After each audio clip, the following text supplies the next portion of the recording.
Shalom Morach. L'ivresse du pouvoir, la folie du pouvoir. Un sujet doublement d'actualité, notamment avec l'actualité de ces derniers jours. Alors il y a quelques années, en 2008, un psychiatre et politicien britannique du nom de David Owen avait décrit ce qu'il appelait le syndrome d'hubris, ce que l'on pourrait traduire par une ivresse du pouvoir, la maladie du pouvoir, ou un orgueil surdimensionné faute de mieux. Un syndrome qui frappe les hommes de pouvoir, et qui se caractérise par une perte du sens des réalités, intolérance à la contradiction, action à l'emporte-pièce, obsession de sa propre image et abus de pouvoir. Selon David Owen, l'expérience et l'exercice du pouvoir agit comme une substance pathogène. Il répertorie environ 14 manifestations de ce syndrome, et on inclut aisément certains harcèlements pris à but de pouvoir sur l'individu, sur les subordonnés, ce qui comprend également des comportements déplacés, on dira ça comme ça.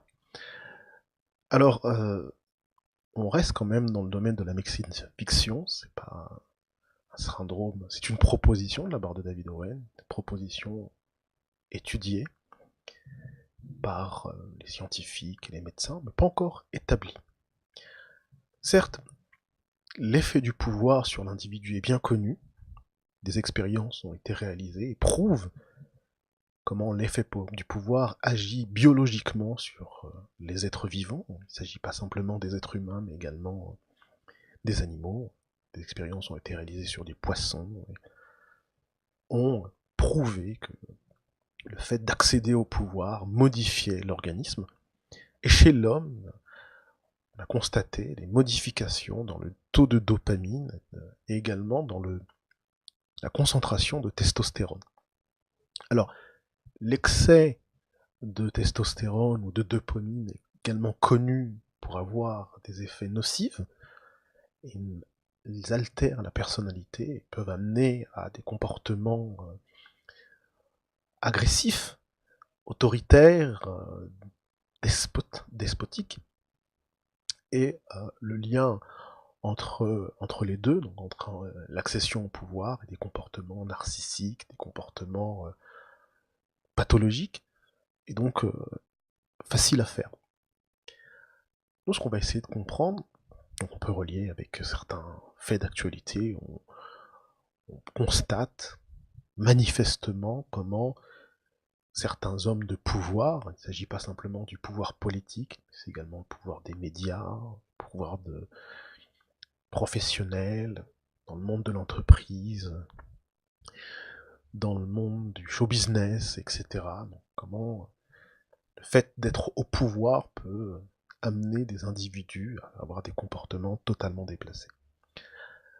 Et donc, nous, ce qui nous intéresse, c'est de savoir est-ce que la Torah s'est penchée sur cette question et comment, si c'est le cas, bien sûr, elle a traité ce problème, quelles solutions elle lui a apportées, déjà comment elle a décrit ce problème, les effets de ce problème, et les solutions qu'elle y apporte. Alors, comme je disais au début, c'est un sujet qui est doublement d'actualité, et une actualité auquel on a fait allusion, c'est donc inutile de rentrer dans le détail, tout le monde aura compris de quoi il s'agit. Et il y a une actualité qui est la parachate cette semaine, la parachate Noach. Cette parachate Noach fait suite à la parachate Bereshit, et à la fin de la parachate Bereshit, on a l'annonce du déluge par Akadosh Baruch Hu. Akadosh Baruch Hu décide de redéfinir l'humanité, car l'humanité s'est fourvoyée et n'est plus apte à remplir sa mission. Donc Akadosh Baruch Hu va redéfinir l'humanité, reformer l'humanité à partir d'un homme, Noach, qui a trouvé grâce à ses yeux. Et cette redéfinition de l'humanité part d'un ensemble d'égarements, d'un ensemble de fautes qui sont décrites dans la parashat Bereshit, à la fin de la parashat Bereshit. Notamment, il y a un passage très intéressant, et le passage nous dit la chose suivante: Vayiru bnei Elohim et benot Adam ki tovot hena, vaikru lahem nashim mikol asher bachu. Donc, La paracha nous dit les hommes, Bnei Elohim. Alors, de qui il s'agit exactement, il y a une discussion dans les Mefarshim pour identifier sur l'identité des Bnei Elohim. Et la Torah nous dit, donc ces Bnei Elohim ont vu les filles de l'homme. Qui tovot hena, elles étaient belles. Rashi explique qu'il s'agissait de jeunes mariés, de fiancés qui étaient sur le point de se marier, donc apprêtés, joliment apprêtés pour leur mariage. Et ces Bnei Elohim se sont emparés, ont kidnappé littéralement ces fiancés, ces jeunes mariés, pour eux. Vaikrou lahem nashim mikol asher bachou, toutes les femmes qu'ils trouvaient, ils s'en ont emparés, ils ont kidnappé des femmes. Et alors Akadosh Baruch Hu a décidé que l'homme n'était plus apte à accomplir sa mission. Il était arrivé à, ici dans le Passouk, on a, les versets sont assez, comment dire, ne décrivent pas totalement de quoi il s'agit. C'est dans le Midrash où on a une description un peu plus étoffée de la situation de l'époque.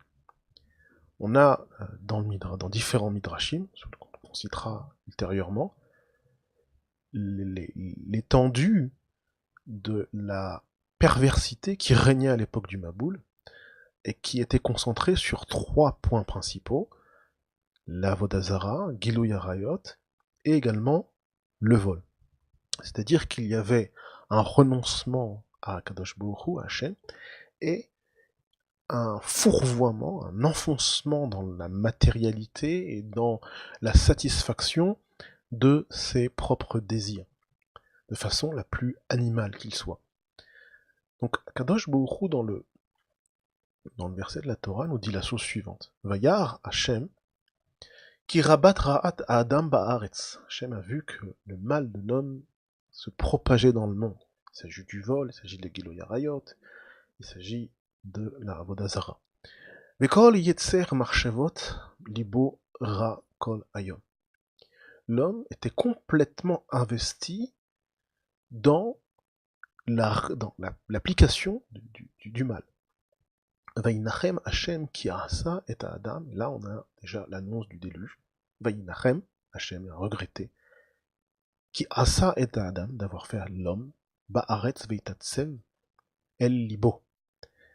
Et il a dit, Vayomer Hachem emche et Adam asher barati, je vais effacer l'homme que j'ai créé, mi al pnei Adama, sur la surface de la terre, mi Adam ad behema, de l'homme jusqu'à l'animal, ad remeh jusqu'au toutes les insectes, etc. Ve'of hashamaim, les oiseaux des cieux, les oiseaux des cieux, qui neramti et qui asitim, je regrette de les avoir faits, Ve'noach matzachen be ene Hachem. Et Noach a trouvé grâce aux yeux d'Hachem. Alors la première question qui se pose, qui sont les Bnei Elohim? Littéralement, les fils d'Elohim. Elohim, Elohim, est-ce qu'il s'agit d'un nom kadosh ou pas? On sait que dans la Torah, le mot Elohim a une connotation kadosha, Elohim, qui fait référence à Kadosh Baruch Hu, et Elohim, une connotation profane, qui fait référence au juge. Et Rashi amène 2 pérushim, tirés du Midrash. L'un nous identifie les Bnei Elohim, au sens profane, comme les enfants de l'élite, les fils des juges. Ça se repose sur le Midrash suivant. Vayiru Bnei Elohim, Elu Bnei Adayanim ve'asarim.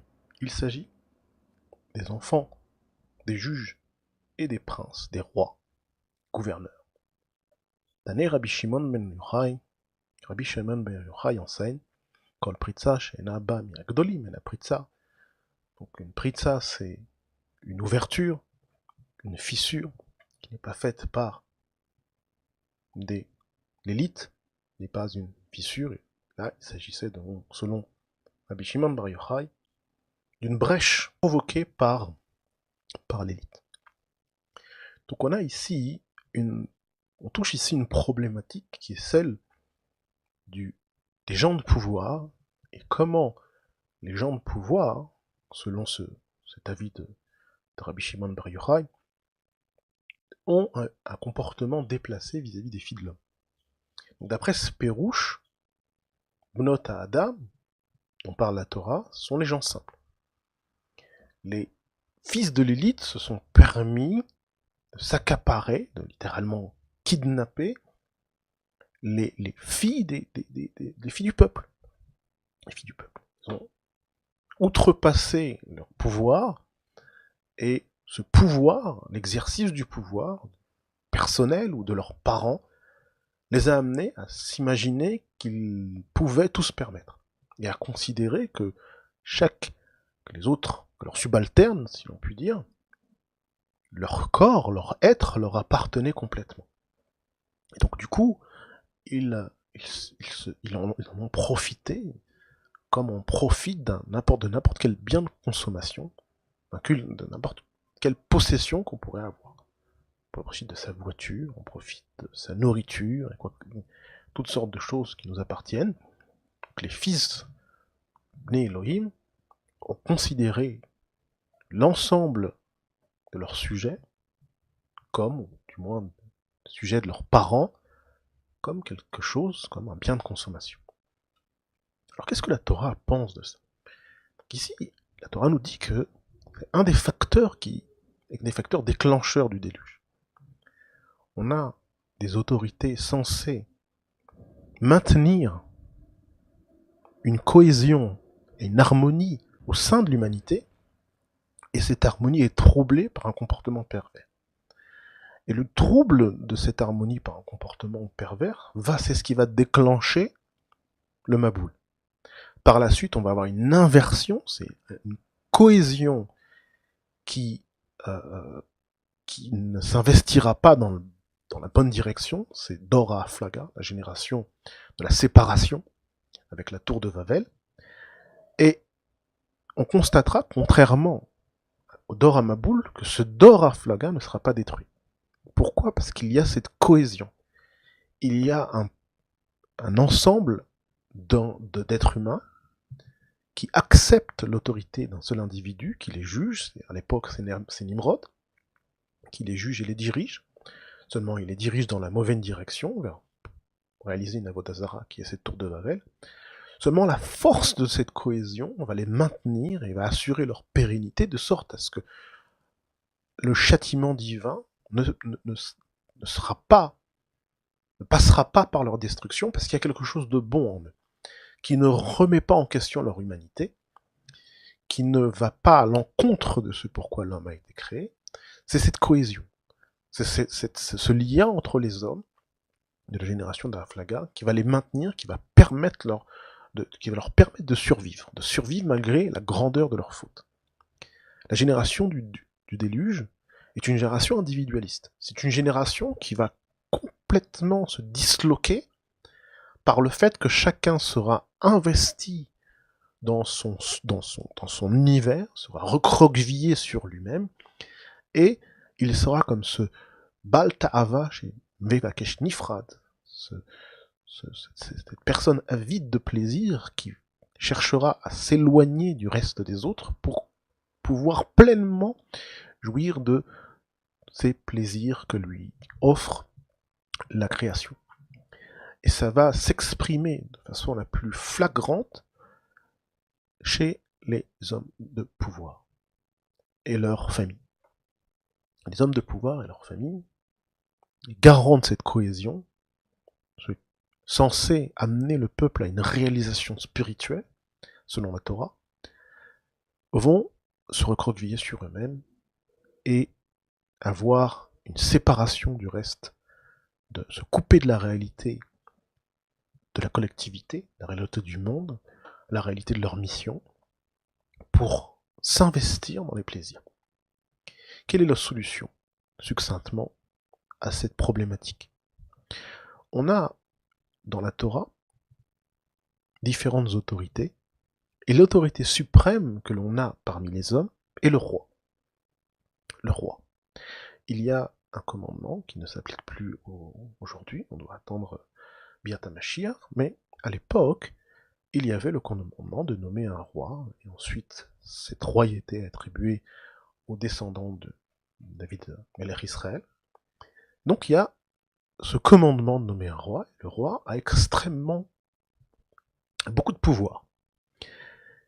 Et donc, il est dans cette position où, d'un côté, il doit assurer la cohésion de la communauté, du peuple d'Israël, l'amener à une réalisation tant bien personnelle que collective, cette réalisation qui passe par l'attachement à Kadosh Baruch Hu. Mais le pouvoir est susceptible d'avoir un effet sur lui, comme on a vu avec la génération du déluge. Et on retrouve cette réalité de façon claire dans la mitzvah telle qu'elle est décrite par le Sefer Achinour, la mitzvah Taf Kuf Gimel. Là-bas, le Sefer Achinour nous parle d'une mitzvah très particulière qui ne concerne que le roi. Le roi a une mitzvah d'écrire un Sefer Torah.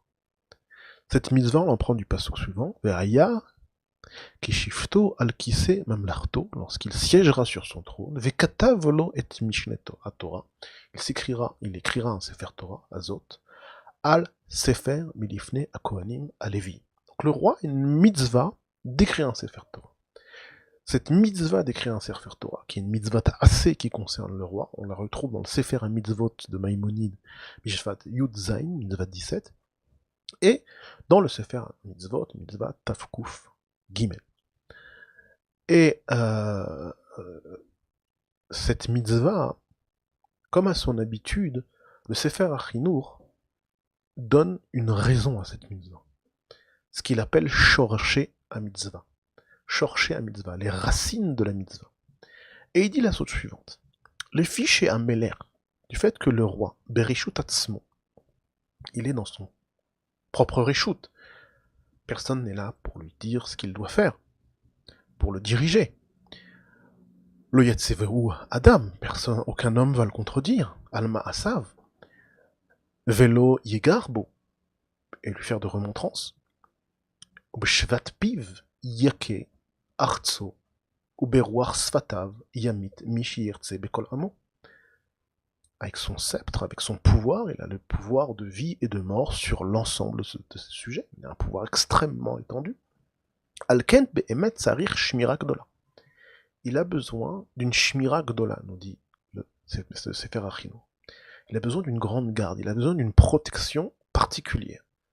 Lorsqu'on on accède au pouvoir et on a un pouvoir sur les autres, donc le roi c'est le pouvoir le plus extrême qu'un homme puisse avoir ici-bas, mais il y a d'autres formes de pouvoir et en fonction de la grandeur de ce pouvoir, on a besoin d'une shmira particulière.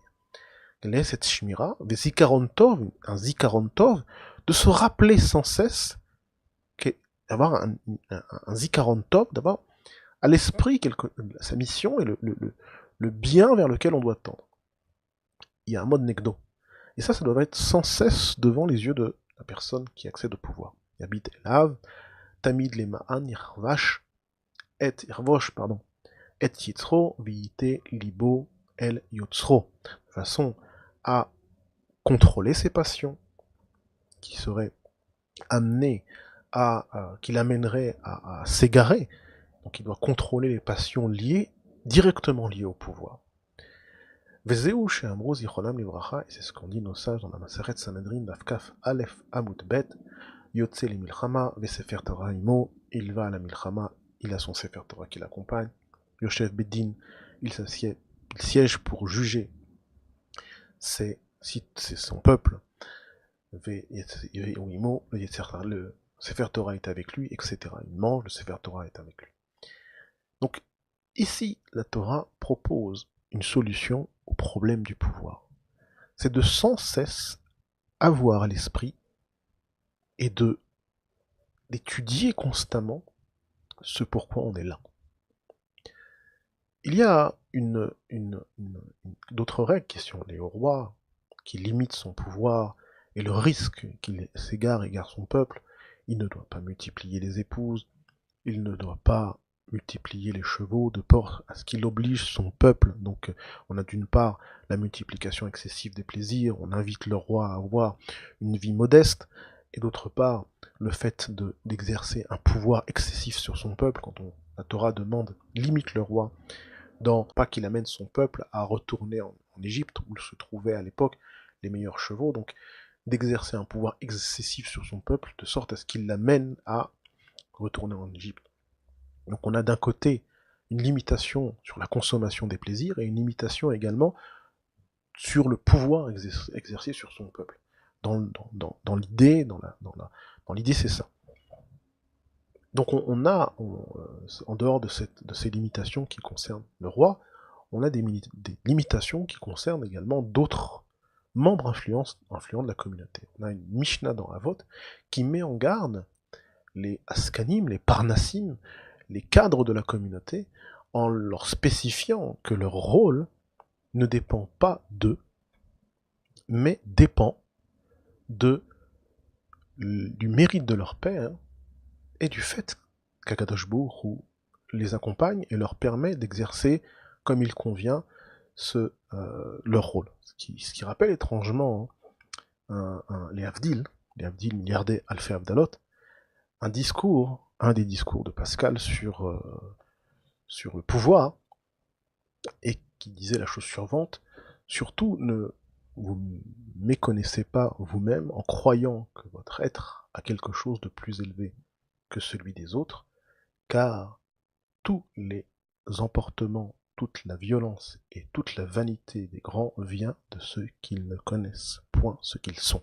On peut égarer une personne qui viendrait à s'imaginer qu'il résulte de ses capacités, de sa force, de sa grandeur vis-à-vis des autres, qui met ça de côté. Parce que la Torah est d'accord avec cela, puisque elle rappelle au Parnassé Tzibur de faire attention et d'avoir conscience que tout leur pouvoir leur vient du Srutavot, du mérite de leur père, et également du fait que Kadosh Baruch Hu les accompagne dans leurs décisions. Et également, on a dans la parashat Kitavo, à la fin de la parashat Nitzavim, une mise en garde qui concerne chacun d'entre nous, mais particulièrement les hommes de pouvoir. De ne pas en venir à dire que Kori ve'otsem yadi asali et chayal azeh, que c'est une force, et la force, le pouvoir de mes mains qui m'a amené à cette réussite qui Hachem ou onotel lecha koach lasot chayil, qu'Akadosh Baruch Hu, lui, te donne la force de vaincre et de réussir. Le Targum Ankelos, la traduction araméenne de la Torah, dit c'est Chochma le mikne nichasim. C'est les idées, la sagesse pour acquérir des nichasim, pour faire du business, pour faire des affaires. Donc voilà comment la Torah approche ce problème. Il est possible de le développer beaucoup plus largement. Il y a différentes références qui parlent du leadership dans la Torah et de la façon dont on choisit un leader et ce que l'on attend d'un leader. Mais ici, succinctement, voilà ce que la Torah pense des questions de pouvoir et d'abus de pouvoir. Il faut avoir ce qu'on appellerait un garde-fou. C'est comme ça que ça s'appelle. C'est sans cesse se référer à son rôle. Et pour ça, ça passe par l'étude, ça passe par le fait de réviser sans cesse, ça passe par le fait de garder à l'esprit, de garder constamment à l'esprit ce pourquoi on est là, et ce qui nous donne la force de réussir. Alors, c'est vrai qu'il faut avoir cette impulsion, cette force de se lever tous les matins en se disant qu'on va accomplir des choses, qu'on va quelque part conquérir le monde. Adam Darko l'Ervosh, l'homme, son derer, c'est de conquérir, mais cette conquête doit épouser le plan divin, et c'est ce à quoi nous invite.